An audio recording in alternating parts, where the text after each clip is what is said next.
اور قربانی ادا کرنا یہ ایک بہت بڑی فضیلت ہے، اور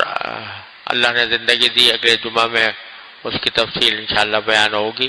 کہ کیا تفصیلات ہیں اس کی، تو اس کو ذرا ذوق و شوق کے ساتھ اور اہتمام کے ساتھ یہ عبادت انجام دینی چاہیے۔ لیکن ساتھی بھائی یہ اس کا بھی خیال رکھیں کہ قربانی کرنے کا مطلب یہ نہیں ہے کہ گندگی پھیلا دو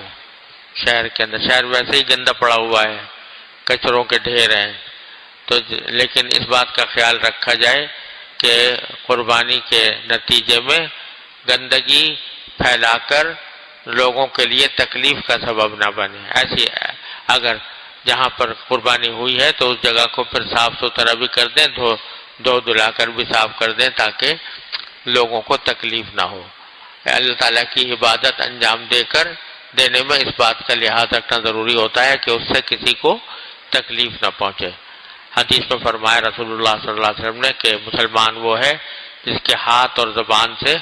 دوسرے لوگ محفوظ رہیں، دوسرے مسلمان محفوظ رہیں، ان کو کوئی تکلیف نہ پہنچے۔